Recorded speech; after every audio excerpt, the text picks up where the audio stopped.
Hello students, all of you welcome to your free education channel Pankaj Science World. Students, we are studying the chapter number 5 and name of chapter is heat. तो बच्चों heat इस chapter में आज हमें बहुत ही interesting topic जो है इसे पढ़ना है and name of topic is due point and humidity.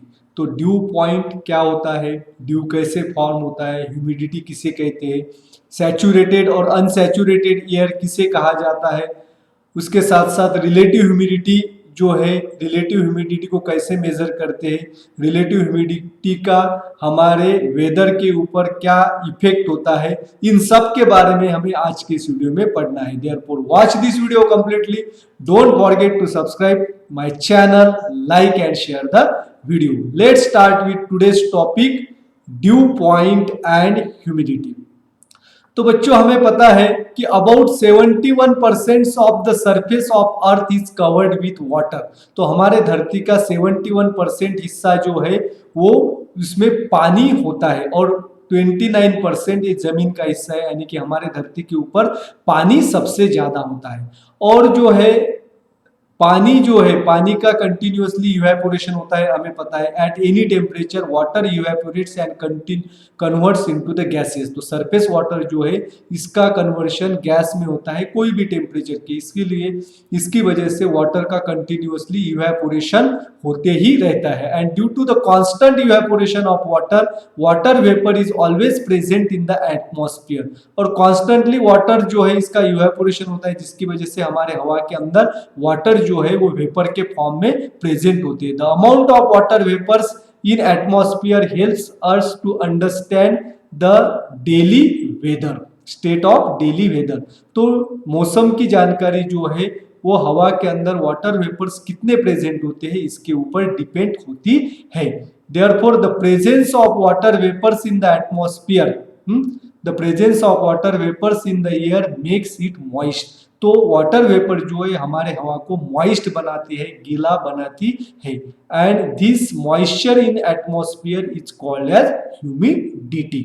तो हवा के अंदर जो मॉइस्चर होता है यानी कि वाटर वेपर्स प्रेजेंट होते हैं उसे ही ह्यूमिडिटी कहा जाता है। अगर वाटर वेपर्स ज्यादा है तो हवा जो है ज्यादा ह्यूमिड होगी, और वाटर वेपर्स अगर कम है तो हवा कम ह्यूमिड होगी।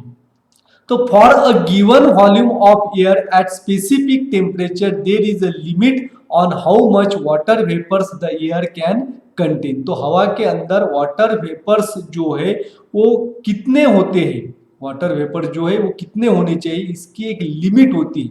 अगर उस लिमिट के अंदर, उस लिमिट में वो स्पेसिफिक अमाउंट में स्पेसिफिक टेम्परेचर के ऊपर वाटर वेपर्स अगर प्रेजेंट है तो उस एयर को हम सैचुरेटेड एयर कहते हैं। और उससे ज्यादा है तो वो जो है वाटर वेपर्स, उनका कन्वर्शन, उनका कंडेंसेशन हो जाएगा और लिक्विड फॉर्म में वो वाटर कन्वर्ट हो जाते हैं। तो बच्चों देयर इज अ लिमिट। तो वो लिमिट क्या है, the specific limit. If the amount exceed these limits, the excess of water vapor converts into the droplet. When the air contains the maximum possible water vapors, it is said to be saturated with the vapors at that temperature. तो उस limit में, उस मात्रा में, एक specific मात्रा होती है स्पेसिफिक टेम्परेचर पे वाटर वेपर्स की हवा के अंदर होने की। अगर उस स्पेसिफिक मात्रा में अगर वाटर वेपर्स प्रेजेंट है हवा के अंदर तो उस एयर को सैचुरेटेड एयर कहा जाता है। तो सैचुरेटेड एयर इसका अर्थ है कि हवा के अंदर मैक्सिमम वाटर वेपर्स प्रेजेंट है। Then the amount of water vapors needed to saturate the air depends upon the temperature of air. तो हवा को सैचुरेट बनाने के लिए, वाटर वेपर्स से हवा को सैचुरेटेड बनाने के लिए उसमें कितने वाटर वेपर्स होने चाहिए ये टेम्परेचर के ऊपर डिपेंड होते हैं। If the air temperature is low it will need the less water vapours to saturate the air. अगर टेम्परेचर कम है तो उस टेम्परेचर में वाटर एयर को सैचुरेटेड बनाने के लिए वाटर वेपर्स कम लगेंगे। अगर टेम्परेचर ज्यादा है तो वाटर वेपर्स ज्यादा लगेंगे। अब देखिए बच्चों एग्जांपल से हम समझेंगे।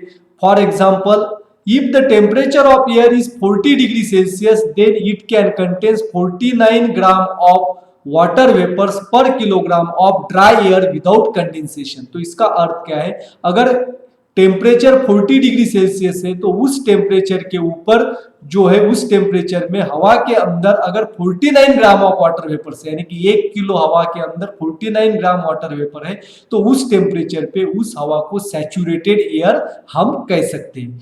अगर इससे ज्यादा वाटर वेपर्स हो जाएंगे, 49 ग्राम से अगर ज्यादा वाटर वेपर्स है, तो एक्सेस ऑफ वाटर वेपर जो इसका कन्वर्शन जो है वो किस में हो जाएगा, वाटर में हो जाएगा, क्योंकि एक्सेस ऑफ वाटर वेपर जो है वो कंडेंस होने लगते हैं। If however temperature is less, temperature अगर कम है तो क्या होगा, अब देखिए बच्चों, at 20 degree Celsius it contains only 14.7 grams of water vapours per kilogram of dry air without condensing. हमने देखा है कि 40 डिग्री सेल्सियस अगर टेम्परेचर है तो उस टेम्परेचर पे एयर को सैचुरेट करने के लिए 49 ग्राम वाटर वेपर चाहिए पर किलोग्राम ऑफ ड्राई एयर। अगर टेम्परेचर 20 डिग्री सेल्सियस है तो वाटर उस एयर को 20 डिग्री सेंटीग्रेड पे सैचुरेटेड बनाने के लिए सिर्फ 14.7 ग्राम ही वाटर वेपर्स चाहिए हर 1 किलोग्राम एयर के अंदर। तो इसका अर्थ है if the temperature is low it will leads the less water vapour to saturate the air, and if the temperature is high और temperature is more then it requires the more water vapours to saturate the air. अब देखिए 40 degree Celsius temperature है, उसमें 49 gram water vapours है, अगर उससे कम water vapours है तो उस एयर को हम ड्राई एयर कहते हैं या अनसैचुरेटेड एयर कहते हैं। अगर 49 ग्राम है तो सैचुरेटेड एयर होगी 40 डिग्री सेल्सियस पे, अगर उससे कम है तो अनसैचुरेटेड, और 49 ग्राम से अगर ज्यादा है तो एक्सेस ऑफ वाटर वेपर जो इसका कन्वर्शन लिक्विड में हो जाता है, वाटर का कंडेंसेशन होने लगता है वाटर वेपर्स का। आगे बच्चों समझ में, if the water vapors contains in the air is less than that the maximum limit, then air is said to be unsaturated.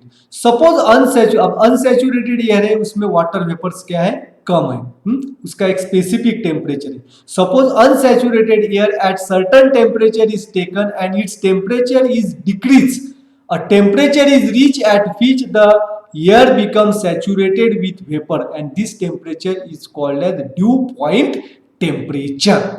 तो अनसैचुरेटेड एयर है, उसमें वाटर वेपर्स कम है, लेकिन उस एयर का अगर टेम्परेचर हम कम कर देंगे तो एक टेम्परेचर ऐसा आएगा कि उस टेम्परेचर पे एयर सैचुरेटेड हो जाएगी, और उस टेम्परेचर को कहते हैं हम ड्यू पॉइंट टेम्परेचर। तो ड्यू पॉइंट टेम्परेचर क्या है बच्चों, the temperature at which the air become saturated with water vapours. तो जिस टेम्परेचर पे एयर जो है वाटर वेपर से सैचुरेटेड हो जाती है उस टेम्परेचर को कहते हैं हम ड्यू पॉइंट टेम्परेचर। आ गया समझ में। तो अब हम पढ़ेंगे एब्सोल्यूट ह्यूमिडिटी। एब्सोल्यूट ह्यूमिडिटी किसे कहते हैं? The vapor contents in the air is measured using the physical quantity called as absolute humidity. तो हवा के अंदर जो है वेपर्स कितने होते हैं उसको मेजर करने की एक फिजिकल क्वांटिटी, इसे कहते हैं absolute humidity. Therefore, absolute humidity is the measure of water vapors content in the air. तो हवा के अंदर वाटर वेपर्स कितने हैं ये हमें एब्सोल्यूट ह्यूमिडिटी से पता चलते हैं। The mass of vapour present in unit volume of air is called as absolute humidity. तो एब्सोल्यूट ह्यूमिडिटी की डेफिनेशन हमने यहाँ पे देखी है, एक्चुअल जो मास ऑफ वाटर वेपर्स कितने प्रेजेंट है एयर के अंदर, इससे हमें एब्सोल्यूट ह्यूमिडिटी मिलती है। तो एब्सोल्यूट ह्यूमिडिटी को हम कैलकुलेट भी कर सकते हैं। तो absolute humidity is equal to mass of vapours divided by the volume of air. तो स्पेसिफिक एयर के वॉल्यूम में कितने वाटर वेपर्स है ये जो है हमें एब्सोल्यूट ह्यूमिडिटी की वैल्यू बताता है। तो मास of vapour is calculated in kilogram in SI system and volume of air is measured in cubic meter in SI system. Therefore, in SI system, the unit of absolute humidity is kilogram per cubic meter. CGS system में क्या होगा बच्चों, ग्राम पर cubic centimetre is the unit of absolute humidity. अब हम बढ़ेंगे relative humidity के बारे में। The feeling of humid or dry nature of air not only depends on amount of vapors in the air. तो हवा ड्राई है या ह्यूमिड है यानी कि उसमें मॉइस्चर ज़्यादा है या कम है, ये सिर्फ वाटर वेपर्स के ऊपर ही डिपेंड नहीं होते हैं, ये टेम्परेचर के ऊपर भी डिपेंड होते हैं। But also it depends upon on how close that amount is for making the air saturated with the vapour. तो जितने वाटर वेपर्स है, हवा के अंदर जितने वाटर वेपर्स है उसके ऊपर ही डिपेंड नहीं होती है।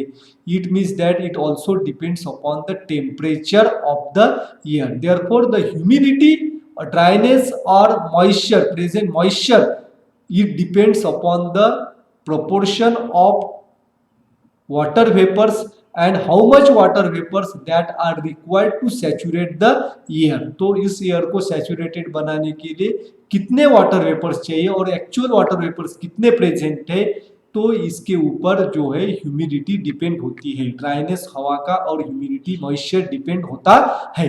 अब देखिए बच्चों, relative humidity is the ratio of actual mass of water vapors contained in the air for given volume and temperature to that required to make the air saturated with vapors at that temperature is called as relative humidity। relative humidity इसका अर्थ है कि actually हवा के अंदर उस temperature में कितने वाटर वेपर्स प्रेजेंट है और उस एयर को सैचुरेटेड बनाने के लिए कितने वाटर वेपर्स चाहिए, इसका रेशियो यानी कि relative humidity. Relative humidity is measure in percentage. The relative humidity is the actual mass of the water vapour contents in the air for given volume and temperature and how much water vapours is needed to make the air saturated in that volume. अब देखिए बच्चों, हमने देखा था कि at 40 degree Celsius the if it contains 49 gram of water vapors per kilogram of dry air then it is called as saturated air। अब देखिए actual water vapours कितने हैं, सब समझो। अगर actual water vapours present in the air are 30 gram, temperature कितना है 40 degree Celsius इतना टेम्परेचर है, लेकिन एक्चुअली कितने हैं 30 ग्राम है, और उस 40 डिग्री सेल्सियस पे एयर को सैचुरेटेड बनाने के लिए कितने वाटर वेपर चाहिए 49 ग्राम चाहिए। देयरफॉर 49 ग्राम ये हो गया actual mass of water vapours needed to make the saturated air at 40 degree Celsius, लेकिन एक्चुअली कितने 30 है, multiplied by 100। Therefore 30 divided by 49 is equal to 0.6122 multiplied by 100 is equal to 61.22%। that is the relative humidity is 61.22%। ये हो गई इसकी relative humidity, यानी कि 49 ग्राम जो है इतने वाटर वेपर्स चाहिए 40 डिग्री सेल्सियस पे वो उसको सैचुरेट करने के लिए, लेकिन उससे कम है तो रिलेटिव ह्यूमिडिटी 61। अगर एक्चुअली 49 ग्राम जो है 49 ग्राम है तो एयर सैचुरेटेड होती है 40 डिग्री सेल्सियस पे और एक्चुअली 49 ग्राम ही प्रेजेंट है, तो 49 divided by 49 multiplied by 100 then the actual humidity is 100%। तो यहाँ पे रिलेटिव ह्यूमिडिटी कितनी होगी 100%, यानी कि जितने वाटर वेपर सैचुरेटेड बनाने के लिए हवा के अंदर चाहिए उतने ही वाटर वेपर से, तो उसे हम कहते हैं उस समय रिलेटिव ह्यूमिडिटी जो है वो 100% होती है। और 100% ह्यूमिडिटी इसका अर्थ क्या है, that temperature is the dew point temperature. तो उस टेम्परेचर को जो है हम ड्यू पॉइंट टेम्परेचर कहेंगे, क्योंकि अगर इससे हम कम टेम्परेचर करेंगे तो अगर उसका टेम्परेचर डिक्रीज हो जाएगा तो वहां पे एयर जो है उसमें जो वाटर वेपर है इसका कंडेंसेशन जो है वो स्टार्ट होने लगता है। तो आगे समझ में, तो रिलेटिव ह्यूमिडिटी जो है इसको हम और भी ऐसा कह सकते हैं, the term relative humidity refers to the percentage of moisture in the air relative to the air temperature. तो कोई भी टेम्परेचर के ऊपर हवा के अंदर मॉइस्चर का परसेंटेज कितना है ये रिलेटिव ह्यूमिडिटी से हमें पता चलता है। If the relative humidity is at dew point is 100%, the relative humidity जो है ड्यू पॉइंट पे कितनी होती है 100% रिलेटिव ह्यूमिडिटी। तो इसका अर्थ क्या है, अगर ह्यूमिडिटी 100% है तो समझ लीजिए वो टेम्परेचर क्या है ड्यू पॉइंट टेम्परेचर है। अगर वो टेम्परेचर उससे अगर टेम्परेचर कम हो जाता है तो वहां पे जो है कंडेंसेशन होने शुरू हो जाएगा और ड्यू फॉर्मेशन होता है। If the relative humidity is more than 60% we feel that the air is humid. तो हवा के अंदर रिलेटिव ह्यूमिडिटी जो 60% से ज्यादा है तो उस एयर को हम ह्यूमिड एयर कहेंगे। और if the relative humidity is less than 60% we feel that air is dry. तो 60% से अगर कम है रिलेटिव ह्यूमिडिटी तो उस एयर को हम ड्राई एयर कहेंगे। अब देखिए, during winter season you may have observe the white trail at back of the flying plane in the clear sky. Winter season में अगर स्काई क्लियर है, नीला आकाश है, तो उस आकाश के अंदर अगर एरोप्लेन फ्लाइंग करता है तो उस एरोप्लेन के पीछे जो है हमें इस तरह से व्हाइट ट्रेल दिखाई देती है, सफेद रेशाएं दिखाई देती है, या सफेद रंग के बादल जो है रेशा के फॉर्म में इस तरह से दिखाई देते हैं। तो why this trails are forms, तो ये ट्रेल्स क्यों तैयार होती है बच्चों? As the plane flies the vapor released by the aeroplane engine condense and forms the cloud। Aeroplane engine से जो है वो वेपर्स बाहर निकलते हैं और उसका कंडेंसेशन होता है, यानी कि वो वेपर्स जो है वो एक जगह पे जमा हो जाते हैं कंडेंसेशन की वजह से। If the surrounding air is having more relative humidity it will takes a long time for the white trail formed by the condensation of vapor to disappear। और ये जो है व्हाइट ट्रेल बहुत समय तक रहती है हवा के उस आकाश के अंदर अगर रिलेटिव ह्यूमिडिटी ज्यादा है। तो रिलेटिव ह्यूमिडिटी ज्यादा है तो कंडेंस जो वेपर्स कंडेंस होता है उसको डिसअपियर होने के लिए और फैलने के लिए बहुत ज्यादा समय लगता है। लेकिन अगर रिलेटिव ह्यूमिडिटी कम है तो बच्चों white trail may not be forms, or if it will be formed then it get disappears very soon। अगर रिलेटिव ह्यूमिडिटी कम है तो व्हाइट ट्रेल एक तो तैयार नहीं होंगी, अगर तैयार होंगी तो वो जल्दी डिसअपियर होती है। तो we know that the water vapors are present in the air। तो एयर के अंदर वाटर वेपर प्रेजेंट होते हैं। इसको हम कैसे फाइंड आउट करेंगे? तो आपको क्या करना है, you have to take a bottle of cold water out of refrigerator and keep it outside for a while and observe the outer surface of the bottle. जो है पानी की बोतल जो है रेफ्रिजरेटर के अंदर रखना है और ठंडी होने के बाद उसे बाहर निकालना है। तो थोड़ी देर के बाद आप देखेंगे उसके बाहरी सरफेस के ऊपर वाटर ड्रॉप्स तैयार होते हैं। या आपको क्या करना है, एक ग्लास के अंदर आइस क्यूब जो है वो डालना है और थोड़ी देर के बाद ग्लास का आउटर सरफेस आप देखेंगे तो उसके ऊपर वाटर ड्रॉप्स आपको दिखाई पड़ेंगे। तो ये वाटर ड्रॉप्स कहाँ से आए हैं? क्योंकि ग्लास के बाहर जो हवा है उसमें वाटर वेपर्स प्रेजेंट है, यानी कि वाटर जो है वो वेपर फॉर्म में प्रेजेंट है और ग्लास में आइस डालने की वजह से ग्लास के बाहर जो हवा है वो हवा ठंडी हो जाती है। उसका टेम्परेचर कम हो जाने की वजह से at temperature reaches to the dew point temperature, यानी कि इसके ग्लास के बाहर की हवा जो है वो सैचुरेटेड बन जाएगी और सैचुरेटेड एयर बनने के बाद और टेम्परेचर उसका कम होता है तो जो है एक्सेस ऑफ वाटर वेपर्स जो है उसका कंडेंसेशन होता है और कंडेंसेशन होने की वजह से जो है गैसियस वाटर जो है इसका कन्वर्शन लिक्विड वाटर में तैयार होता है और ये जो लिक्विड वाटर जो है हमें वाटर ड्रॉप्स के तौर पे ग्लास के सरफेस पे दिखाई देते हैं। और इसी तरह से जो है बच्चों ड्यू भी तैयार होता है। If you observe the leaves of the plants and the grasses or window glass of the vehicles in the early morning, we see water droplets collect on the surface। अगर हम विंटर सीजन में सवेरे उठते हैं तो हमारे पेड़ जो है उसके पत्तों के ऊपर इस तरह से हमें वाटर ड्रॉप्स दिखाई देती है, दैट इज द ड्यू। क्या होता है, क्योंकि मॉर्निंग में विंटर सीजन में जो है टेम्परेचर कम होता है, मॉर्निंग में और भी टेम्परेचर कम हो जाता है जिसकी वजह से जो है टेम्परेचर ड्यू पॉइंट तक पहुंच जाता है और उससे भी टेम्परेचर कम हो जाएगा तो एक्सेस ऑफ वाटर वेपर जो है इसका कंडेंसेशन होता है और कंडेंस वाटर वेपर्स जो वाटर जो है ये लिक्विड वाटर में कन्वर्ट हो जाता है और ये जो लिक्विड वाटर है ड्रॉप के फॉर्म में हमें लीव्स के ऊपर, ग्रासेस के ऊपर या अगर बाहर गाड़ी हमने खड़ी की है तो उसके ग्लास के ऊपर जो है इस तरह से दिखाई देता है। तो ये दो ऑब्जर्वेशन से हमें क्या पता चलता है, तो water vapours are present in the atmosphere, atmosphere में वाटर जो है वो वेपर के फॉर्म में प्रेजेंट होता है। When air cools due to the decrease in temperature it becomes saturated with the water vapours, यानी कि टेम्परेचर जब कम हो जाता है तो एयर सैचुरेटेड हो जाती है, और सैचुरेटेड एयर में एक्सेस ऑफ वाटर वेपर जो है इसका कन्वर्शन टाइनी ड्रॉप्स में होता है, जिसे हम ड्यू कहते हैं। The dew point temperature is decided by the amount of water vapours in the air. तो ड्यू पॉइंट टेम्परेचर जो है वो डिसाइड करता है, किसके ऊपर डिसाइड होता है, हवा के अंदर वाटर वेपर्स कितने प्रेजेंट है। वाटर वेपर्स अगर ज्यादा प्रेजेंट है तो ड्यू पॉइंट टेम्परेचर जो है वो ज्यादा होगा, अगर वाटर वेपर्स कम है तो ड्यू पॉइंट टेम्परेचर कम होता है।